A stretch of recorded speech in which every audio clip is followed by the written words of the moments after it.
by the computer. Yes, all right. We're using computer audio for this interview, guys. I hope all of you guys are enjoying this right now. What is up? What's going on, guys? What's happening, guys? Rover Sports. Thank all the Denver Broncos fans for coming into the house. Want to thank Nebraska fans for coming into the house the other day. I'm really excited about Tanner Lee at the quarterback position. I think he's similar to that of possibly, if we're going to talk about Quentin Dormandy or Tennessee situation, Tommy Armstrong. Let's face it, guys. Tommy Armstrong, decent quarterback, but at times he's not a terrific thrower of the football. Didn't get the most out of his particular game, guys. So I'm not the biggest, Tommy Armstrong fan. I think he's a great leader, great dude, but Tommy was inconsistent. He was a model citizen for the Huskers. He won a big game at Michigan, but I think that Tanner Lee can really be exciting. And I think that this core of receivers, I think now that Nebraska football, I'm excited to dig into the lineup and really learn a lot about the Huskers. They're only favored by 16 over Arkansas State at home. That's a puzzling line. But the one thing I love about Lee and watching him from Tulane, or Tanner Lee, is that the guy's feet are fantastic. Throwing motion is crisp. And the guy simply didn't have a great offense to work with the Tulane Green Wave. So I really think Tanner Lee can be special. And if you have a special quarterback, then you could definitely take leaps in the Big Ten. I mean, look at the other quarterbacks in the conference. J.T. Barrett, he's not going to be playing on Sundays. Even though he's an effective college quarterback, you saw J.T. Barrett struggle in a lot of games. The Michigan State game a few years ago when they were hosting Michigan State with Ezekiel Elliott, they could have gotten to the playoff. Did not, okay? So, you look at J.T. Barrett and Wilton Speight. These aren't great quarterback prospects at the top of the conference. Trace McSorley is a good – I even like McSorley more. McSorley, Saquon Barkley is going to be a beast for Penn State. So the Big Ten East is a heck of a conference because Mark D'Antonio, that Michigan State is not going to have back-to-back 4-win seasons. That Michigan State's going to come out firing. They are very consistent. I think D'Antonio is one of the best coaches in the country because he's kind of like Greg Marshall in basketball. He takes what is there and he ends up molding it into something that is really, really successful. But let's talk a little bit about the Denver Broncos. Big game coming up, Chicago versus Denver on the NFL Network. The NFL Network is smart. Not only are these two Midwestern teams with tremendous fan bases, but you also have a lot of differences in the franchise. Ryan Pace for Chicago made a huge splash in the NFL draft, going up to number 2 when the San Francisco 49ers, they took C.J. Beathard, and Kyle Shanahan, he was not sold on Mitchell Trubisky at all. So they completely overvalued the Niners and other teams' smokescreen, and John Lynch fooled in his first overall day in being a general manager, was able to fool Ryan Pace into giving him a boatload of third-round picks, and the Niners ended up getting Solomon Thomas, Reuben Foster. They also stole Reuben Foster from Mickey Loomis's pocket in New Orleans. So the Niners had an incredible draft. Joe Williams, C.J. Beathard, George Kittle. I mean, this defense of the Niners is going to be tremendous next year, guys. But let's continue to talk about the Denver Broncos. Let's continue to talk about the Chicago Bears. Mitchell Trubisky. Now, I think Mike Glennon and Mitchell Trubisky, I think Glennon is a really interesting case because I don't think Glennon is a Josh McCown. I think Glennon, although he's not in the Bears' bigger plans, you know what Josh McCown is. Josh McCown doesn't have a terrific arm. Josh McCown is old, has mobility that's very limited. His feet are not tremendous. He's short. Josh McCown is never going to be a star quarterback in the NFL. But Mike Glennon played under Greg Schiano, played under Lovie Smith, was dangled, between it was Mike Glennon, and then you had some Josh Johnson, Josh Freeman and Glennon. It was a mess with Greg Schiano there in Tampa Bay. It was a dumpster fire. And, maybe you had Vincent Jackson. You did not have a lot of weapons there. Doug Martin wasn't as profound as he was. Greg Schiano Fact is, he couldn't coach offensive football. So now you look at Mike Glennon, he actually has an opportunity now. I'm not the biggest John Fox guy. I don't think that John Fox is in the bigger plans. I think Fox, even with Jake Delhomme, wasn't tremendous at developing quarterback play. And Vic Fangio, this 3-4 defense, I think the Bears are like the Jets, very void of talent. They have a lot of aging linebackers. Leonard Floyd was very inconsistent. And out of Georgia, Leonard Floyd was very, very raw. Even Nick Kwiatkowski outperformed Leonard Floyd. You drafted at number 9 a specialty type of linebacker. Now, I know that Leonard Floyd needs more reps, but the bottom line is Leonard Floyd needs to be put on the field. He needs to get more PT, and he needs to be put in a position to succeed. And when you're at number 9, when you have a horrid season, you need to land a slam dunk pick in the NFL draft. And the Tampa Bay Bucks drafting Vernon Hargreaves after Leonard Floyd, Vernon Hargreaves is an immediate impact starter for the Tampa Bay Buccaneers. And now they have Vernon Hargreaves, and they got Noah Spence. So the Bucks absolutely killed the draft a couple of years ago. So the Bears, and then they have Kevin White. They have very interesting receivers, okay? Ruben Randall, I don't think, is making the roster. But you have Kevin White. You have Victor Cruz now getting into the mix. You have Tanner Gentry. You have Cameron Meredith. You have Daniel Braverman. This is a deep receiving core. You're going to have to Kendall Wright. You're going to have to cut a pretty good wide receiver. You don't have any amazing wide receivers, but Meredith really stepped up last year with Matt Barkley late in the season. I love the Tanner Gentry kid out of Wyoming, and it's not because I interviewed Tanner Gentry right here on Rover Sports. It's because Tanner Gentry is not like the stereotypical white dude in the NFL. He's not an Edelman. He's not a small Amendola type of guy. He even said that his game is like Dez Bryant. He's 6'2". He can out-physical guys. Tanner Gentry's a winner, a junkyard dog. He will compete. And Tanner Gentry is a guy that can high point the football. He's going to wow people on Thursday night. I cannot wait to see Tanner Gentry play. Now, Mitchell Trubisky, I have a couple of, issues with Trubisky. One, his throwing motion is not one of them. Throwing motion is compact, really like the kid. Two, it's a shame that Mitchell Trubisky couldn't play more at North Carolina. I don't know if he was content being a backup quarterback, but Mitchell Trubisky, I want to see him getting that competitive fire because he's kind of a quiet guy. I want to see him really be upset if they don't get first downs. I want to see him compete and take this team over. Charming, nice guy. I want to see him take the team over with superior leadership. Two, he doesn't throw the deep ball down the field a lot. He's a guy that looks underneath a lot when he throws the football. Very timing-based system. Not going to wow you. I think he maxes out around 55 to 60 yards. I haven't seen Trubisky stretch the field. Now, can Mitch Trubisky throw timing patterns? Yes. But is Mitch Trubisky going to be able to scare defenses? Is he going to be able to throw the ball down the field? Or are we going to have another Sam Bradford or Teddy Bridgewater on our hands? Guy's footwork is good. He's not going to, blaze you away with speed.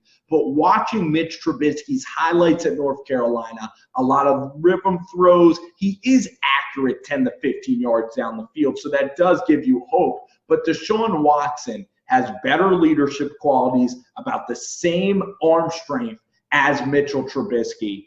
And I would have taken Watson. Also, Browns, DeShone Kizer. Huge arm, huge potential, guy that can take the game over with his arm strength. And Mitchell Trubisky is going to be a quarterback where he's going to be a better play action guy. So Jordan Howard going to have to run the football. Cody Whitehair, you have the long. I don't think you have long as a offensive lineman, but I know Cody Whitehair out of Kansas State is a fantastic lineman for the Chicago Bears. So, looking at Jordan Howard, their guards are great. They got Josh Sitton last year from the Green Bay Packers. A heck of a pickup. I think they have a long brother as well. So they have a big-time offensive line there in Chicago. And Jordan Howard's great at running in between the tackles. So one thing is Glennon has a big advantage in arm strength. And Mike Glennon, great leader. I think Glennon's actually going to surprise people. And could Mike Glennon be a franchise guy? I mean, Mike Glennon has the mindset of competing. Mike Glennon's going to take the team over. I like the Adam Shaheen pick. The Eddie Jackson pick late in the first round was a doozy out of Alabama. Heck of a pick, heck of a value pick. Shaheen could be a beast, an unknown, played basketball, but could you get a freak like a Jimmy Graham, like an Antonio Gates, even Rico Gavers? Cowboy fans are drooling over the potential of a 6'8" Rico Gavers playing football out there. And I think Shaheen is a very intriguing prospect. He's raw. Got to be developed. The Bears love with Ryan Pace just drafting athletes, not guys with tons of potential, or not guys with tons of production. Shaheen couldn't even play Division I football. A lot was because of his basketball journey. Big swing, could be a big hit, but also can Kevin White stay healthy? What is Kevin White even going to look like?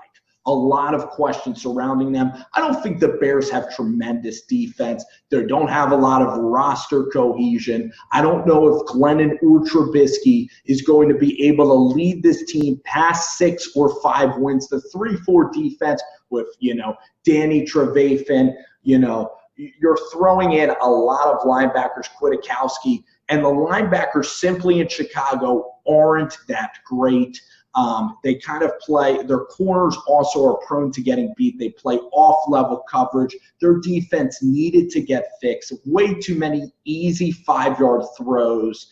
And you look really at Chicago's defense. There's not a lot of difference makers there, not a tremendous defense. So I think Vic Fangio has so much work to do. And for John Fox, since you drafted Trubisky, your franchise should be one where you're building around the youngster. You're building around your prized possession, and keeping John Fox just seems so contrary to that. And John Fox, again with Delhomme, with Steve Smith, he isn't going to wow you with his offense. Imagine the fit if you put Sean McVay with a Mitch Trubisky, because Sean McVay is a home run hire by the Los Angeles Rams, a young offensive coordinator that I love. Look at the Bucs with Dirk Cutter, building around Winston, getting Howard, getting Deshaun, and giving Dirk Cutter a ton of opportunities with Doug Martin now to actually really play good football in Tampa Bay. But let's talk a little bit. I know that I have a lot of Denver Bronco fans. I wanted to talk about the Denver Broncos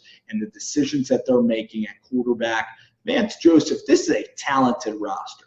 The defense is there, guys. All right, let's just rattle off some of the names in the secondary, okay? You have Talib at one cornerback slot. You have you have Darian Harris, I believe, or Darian Stewart, I'm sorry, Chris Harris Jr. You have an unbelievable secondary. And then Bradley Roby, would start on almost every other team, and he's a guy coming in utility. You have Brandon Marshall at your linebacker slot with Von Miller. So your linebackers are absolutely, completely jacked. Derek Wolfe, DeMarcus Walker you selected. So your linebackers are fantastic linebackers. Brandon Marshall, Von Miller. I know I'm forgetting a couple of other names, but Talib, Chris, Darian, I always get them confused. It's Chris Harris, Darian Stewart. It's a damn good secondary, okay? And Vance Joseph can coach the heck out of defense. So bottom line is Denver is going to be able to play good defense with their 3-4. They're going to be able to rush the passer, and you're going to have a great defense. Look at the wide receivers. Emmanuel, Demaryius Thomas. You have some decent offensive linemen like Ramirez is still going to be there. Max Garcia. Your center has been there a long, long time. Matt Paradis, Garrett Bowles is now going to be. You need left tackles because you have O'Leary. Leary can play now. Donald Leary's pretty decent, but your tackles last year were a complete dumpster fire for Trevor Siemian, and you need Garrett Bowles to end up winning that job, okay? Garrett Bowles needs to win that job. Gotsis is a good player, too. I forgot to mention him. Adam Gotsis, too. Jared Crick. I mean, you have some, Democ Pico. You have talent there on the defensive side of the football. Can Garrett Bowles step in and play? I'm not a huge fan of Devontae Booker, not blazing speed. He's a fill-in running back, okay? He isn't going to wow anybody. C.J. Anderson, again, kind of a filler at running back. I know that you drafted some exciting players, I think that I still got a little bit more on this. Correct. Thanks.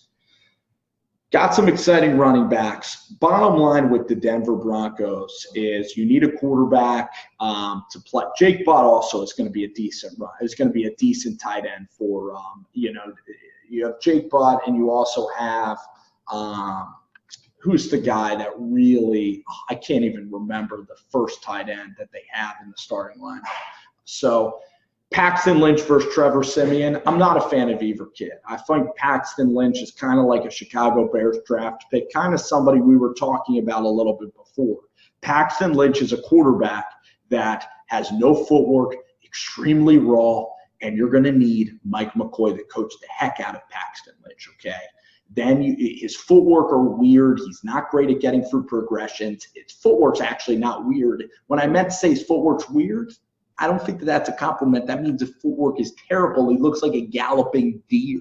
His footwork is awful. Then you have Trevor. Trevor's footwork are great. Problem is, guy doesn't have any arm strength, okay? He's not going to scare defenses. That Patriots-Denver game was torture to watch. They should put that video in front of prisoners in our country because that game was completely and total vomit. It was horrendous football.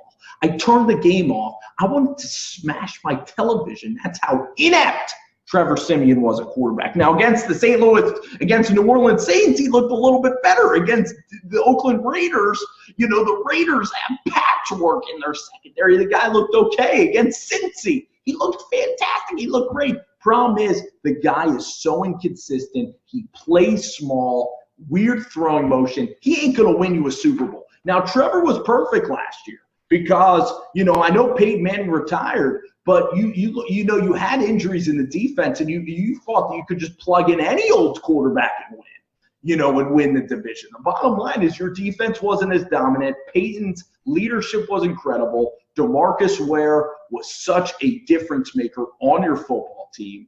I think Doomerville was also on that championship team. Your defense played incredible. You can't rely on your defense to come back from that Super Bowl year and just play absolutely insane. And Peyton Manning, pretty much, you saw with Brock and with Trevor Siemian, Peyton Manning's a big-time third-down quarterback. And against the Patriots, in the first quarter when he needed to make throws, he made throws in that game. He made big-time plays to Owen Daniels. He made big-time throws.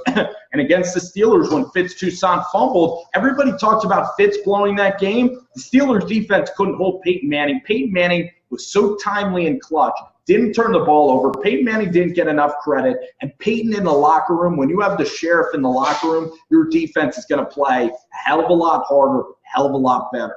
I know that that's contrary to the Indianapolis teams. The bottom line is Peyton Manning just connects everybody, and his work ethic rubs off on people. Trevor's a harder worker. Trevor Siemian is a better NFL quarterback than Paxton Lynch because Paxton Lynch, even though he has a big arm, that's about all Paxton has. Trevor Reed's defense is better, more accurate with the football.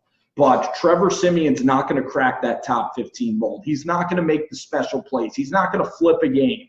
And that brings me to my third guy, complete wild card, big-time talent, better footwork than Paxton Lynch, a guy who actually, in terms of football intelligence, Chad Kelly can make back shoulder throws with anticipation.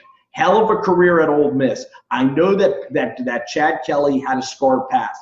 I know that when he was in Buffalo, he was like a Johnny Manziel frat star, kind of a personality that you wouldn't want your college kid to hang around.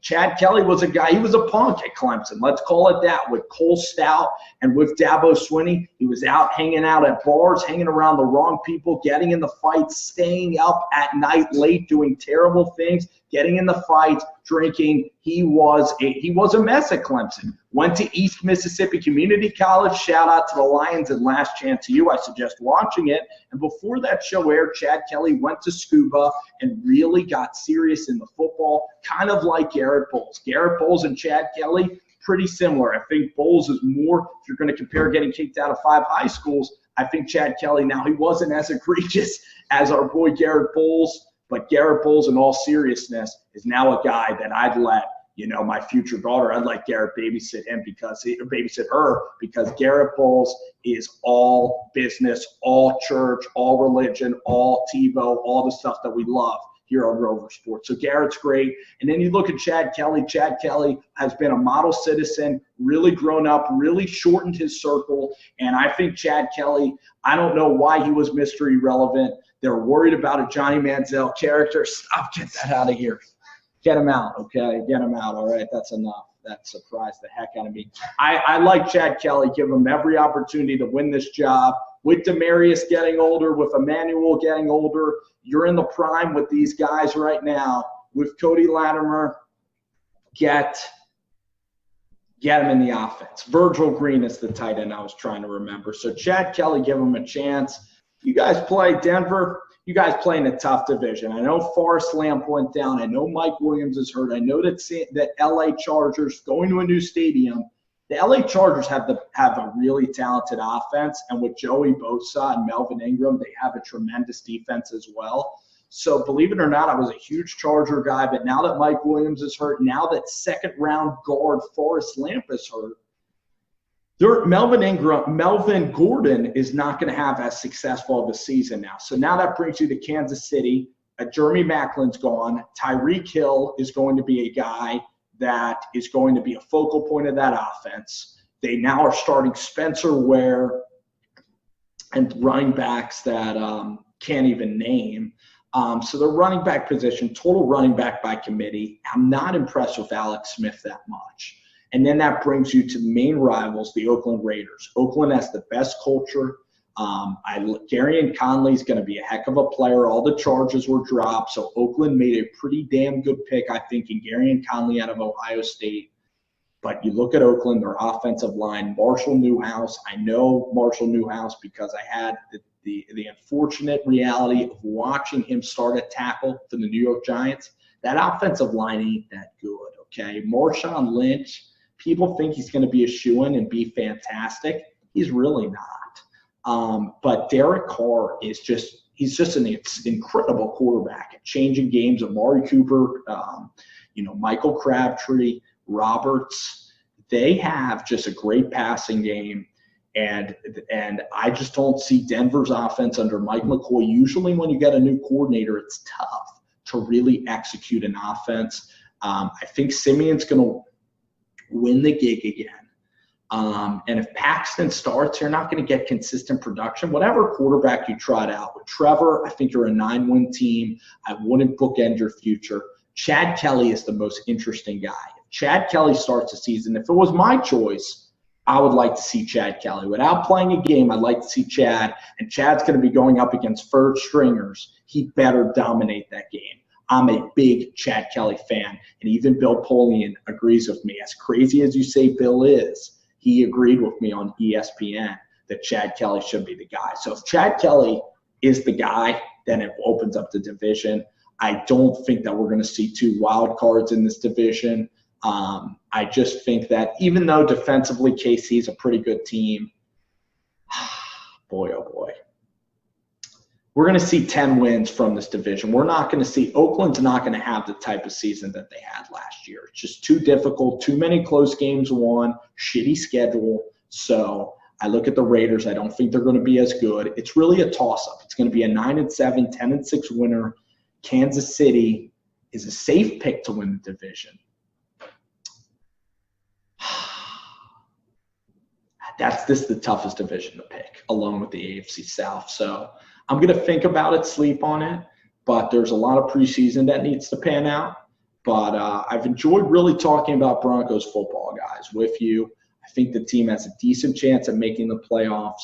The quarterback position is a huge position in the NFL. Even though your defense is pretty solid, you have players in their prime, you have a talented roster. Unlike the Chicago Bears, Denver has a very talented roster where Chicago is void of talent on their roster.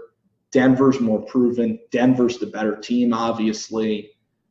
Denver with Vance Joseph, I like the coaching pick. I like what Elway's doing. I really do. I thought he killed the draft. We're going to see some exciting players. Henderson, we're going to see some excitement come Thursday. It's going to be a sensational preseason game.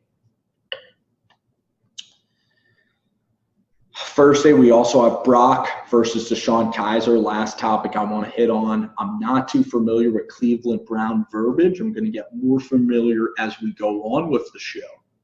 Bottom line about Cleveland, though, is DeShone Kizer with Hugh Jackson.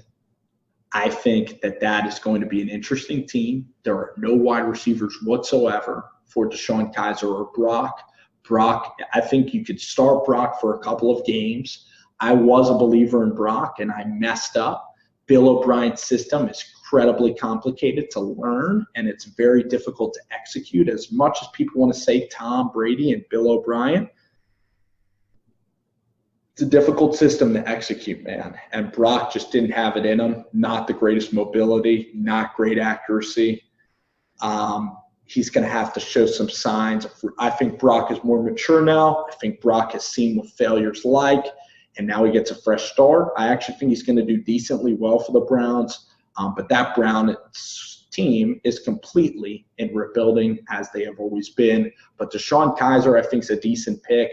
My one celebrity or my one shout-out that I think is going to be great, I'll tell you the rookies that I think are going to be great. Corey Davis. I think he's going to be fantastic. Wide receiver for the Titans is already making huge plays. Christian McCaffrey made Luke Kuechly fall out of his shorts with the type of juke he made. He's having a tremendous camp. Leonard Fournette, I mean, even though Brandon Albert is gone, I think Fournette's going to have a year. Davis Webb, quarterback for the Giants, I think in the long run might be the best pick in the entire draft. I think Davis Webb is going to potentially have a Hall of Fame career, depending on when he starts. But Giants fans, Eli Manning's bought them 2 championships, tons of memories. So Eli still has a lot of time left. Alrighty, guys, that was a little NFL preseason podcast. We're going to do more feature interviews. I'm going to be talking next. I'm going to be talking with my friend Jet Central. We're going to be talking about Jay Cutler joining the Miami Dolphins. A crazy storyline with Adam Gase there at quarterback. Manziel and Kaepernick and Tim Tebow still on the market. Timmy was actually considered there in Miami, which is incredibly intriguing in itself. We're going to talk to Jet Central. We have our guy, UCF Jaguar. We're going to try to reach it over with him. And my friend Matt Lehman from Flurry Sports, at Matt Lehman. I'll retweet some of his links. He is a big-time writer, and he covers the NBA as well as the Arizona Cardinals. And he's really doing a lot of NFC West stuff, a lot of Pac-12 stuff. He's based in Arizona. He's a tremendous follow as well. We're going to interview him. And then on Wednesday's show, planning to have Bitter Birds, Adrian Fedq, and E-Rock, legendary Eagles YouTuber. Those 2 guys should be joining me on Wednesday to talk about the Eagles and predict this. Guys, Wednesday is a big-time day. Cannot wait to watch Deshaun Watson. And then simultaneously, we're going to get Brock versus DeShone Kizer.